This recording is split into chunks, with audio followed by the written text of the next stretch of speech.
I thought watching my ex-husband marry another woman 7 days after our divorce would be the moment that broke me for good. But it wasn't. The moment that changed everything was seeing her face across a crowded room and realizing I knew exactly who she was. And the worst part? No.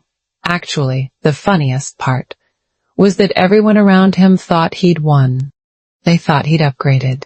They thought I was the sad ex-wife still sweeping up the pieces while he rode off into some glossy, perfect new life with his dream woman.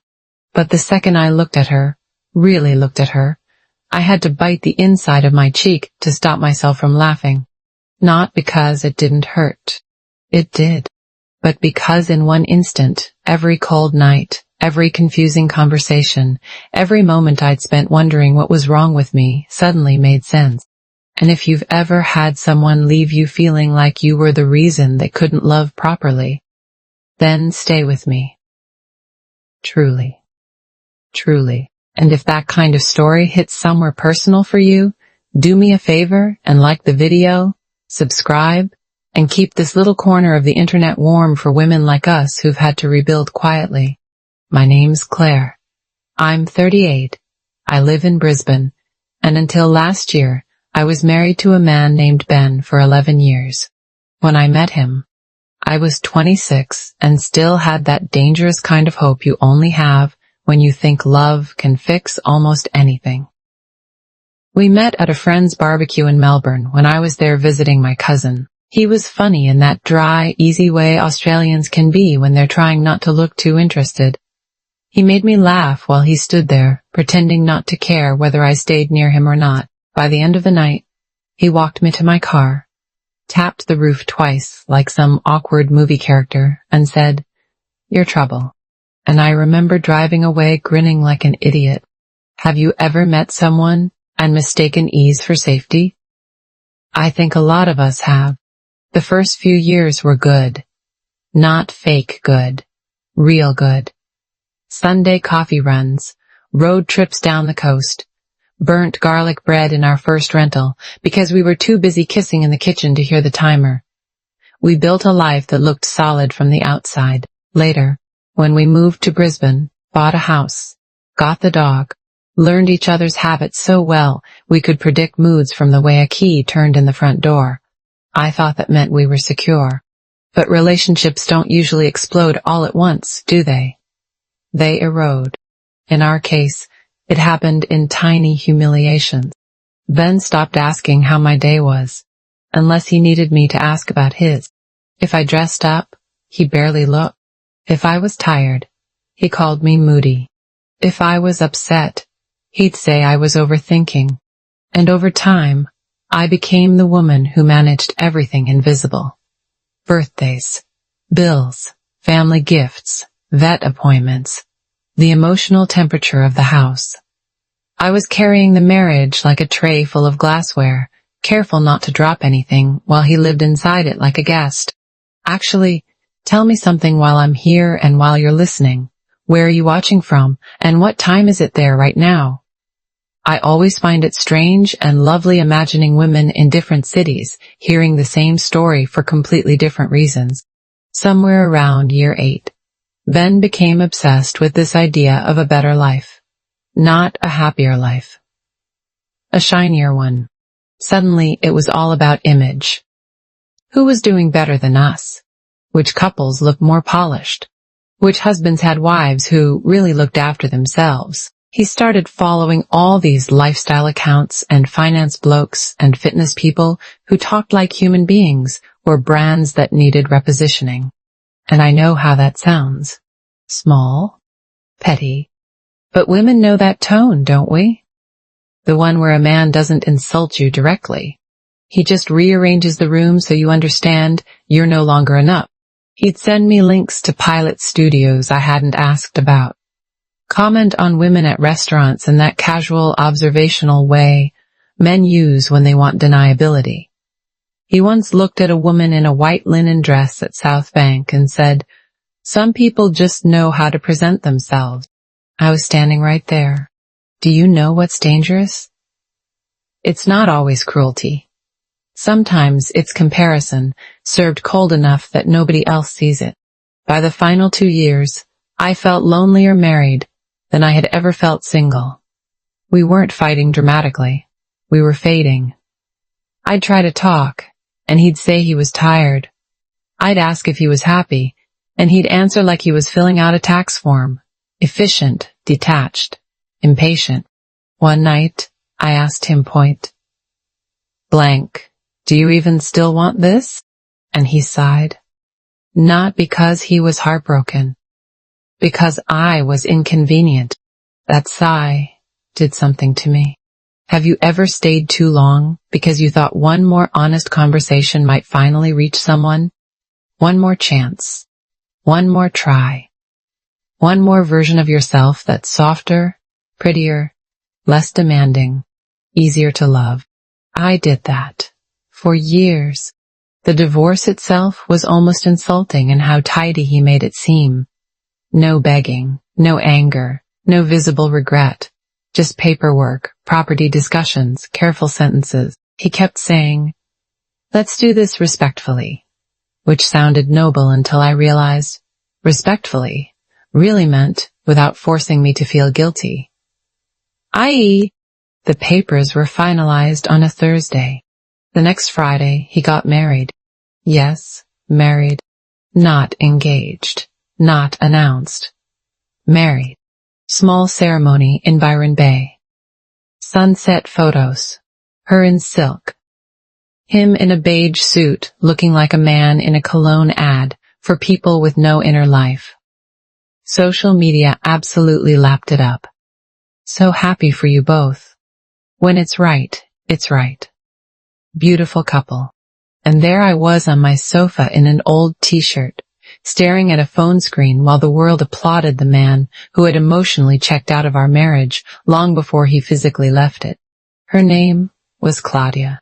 Apparently she was elegant, successful, well-traveled, and exactly Ben's type, according to one mutual friend who should have known better than to repeat that to me. Exactly his type. Funny phrase, isn't it? It makes a woman sound like a failed draft. I won't lie. That part gutted me. Not because I wanted him back, but because I started wondering whether I had been quietly measured for years against some fantasy woman I could never become.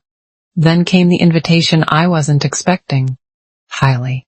A mutual friend of ours was turning 40 and having a big dinner in Fortitude Valley. She and I had stayed close after the separation.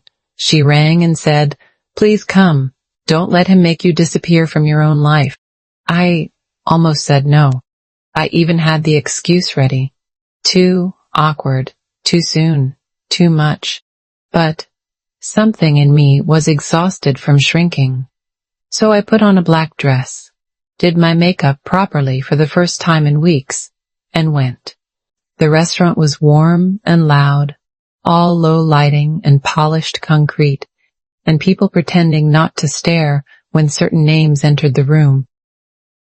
I got there early enough to settle, but not early enough to avoid the knot in my stomach. And then, about 40 minutes in, the room shifted. You know how some people enter with an energy that makes everyone check themselves? That was Ben. He walked in with his hand lightly against the back of her waist, like they were already performing marriage for the room. She was wearing navy, not white, and her hair was pinned up loosely. People stood, smiled, air-kissed, congratulated. I kept my wineglass steady with both hands. Then she turned, and I saw her face. Not just generally. Specifically. The tilt of her chin, the wide-set eyes, the tiny pale scar just above her right eyebrow. And in that second, I was no longer in a restaurant in Brisbane.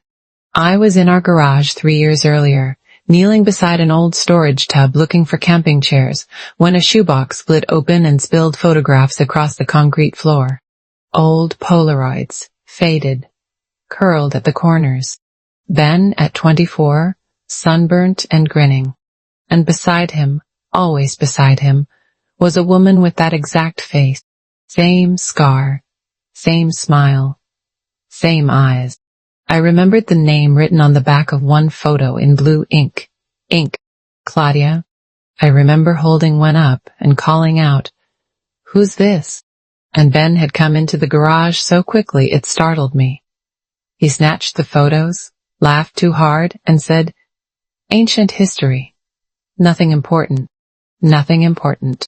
At the restaurant, with people clinking glasses around me, I looked at his new wife and felt this wild, ridiculous wave rise up in my chest. Not hysteria. Recognition. That woman was not some dazzling upgrade he'd found a week after divorcing me. She was the woman from the box. The woman he never got over. The woman whose ghost had been sitting in my marriage the whole time. And I laughed. Not loudly enough to make a scene, but enough that Haley turned to me and whispered, "Are you okay?" And I said, "Oh my God, that's her." Haley frowned. "Who?" "The woman in the photos." Everything clicked so fast it almost made me dizzy. His obsession with image. His impossible standards. His emotional distance. The way he always seemed to be reaching for a life that wasn't the one he was in. He hadn't outgrown me. He had been living in the shadow of a woman he'd lost years before he met me. Have you ever been blamed by silence for a wound you didn't create? That's what it felt like. Like finding out halfway through serving a sentence that you were innocent all along. At some point Ben saw me looking and came over, smug in that careful way men are when they want to seem gracious. "Claire," he said, as if my name itself should behave. And then he introduced us. "Claudia, this is Claire." She looked at me, and I swear to you, something flickered across her face too. Recognition, but from the other direction. Not because we'd met. Because she knew exactly who I must be. I smiled. Calm. Almost kind. Almost kind. "It's nice to finally meet you," I said. Ben stiffened at the word finally. Claudia glanced at him, then back at me. Her expression changed in the smallest, saddest way. Not victorious. Not smug. Just tired. And that's when I knew something else. She wasn't the prize he'd won. She was the loop he'd returned to. Andy, 5-4-2. Later, in the bathroom, Claudia came in alone while I was washing my hands. She stood beside me for a second and said quietly, "He kept your marriage sounding much simpler than I suspect it was." I looked at her reflection. "And I imagine he kept your history sounding much prettier than it was." She gave this tiny breath of a laugh. "Probably." That was it. No screaming, no soap opera confession. Just two women, under terrible lighting, seeing the same man clearly from different angles. And suddenly, I didn't hate her. How could I? She wasn't the reason my marriage failed. She was evidence that it had never truly been whole. When I walked back out, Ben tried once more to wear that polished, superior expression. The one that said he had moved on, and I should too. But he could feel it. He could feel that I knew. As I picked up my bag to leave, he followed me near the entrance and said, low enough so others couldn't hear, "You seem strangely cheerful." And I looked him dead in the face and said, "I'm relieved. For years, I thought I lost to someone better." "Turns out you just went backwards." I didn't wait for his response. That was my revenge. Not humiliation, not exposure, not begging for the room to understand me. Just truth. A few months later, I heard through mutual friends that the marriage wasn't nearly as glossy as it looked online. Apparently old patterns don't disappear just because you place them in better lighting. He was still restless, still dissatisfied, still chasing admiration like it could fill something in him that honesty never had. And me?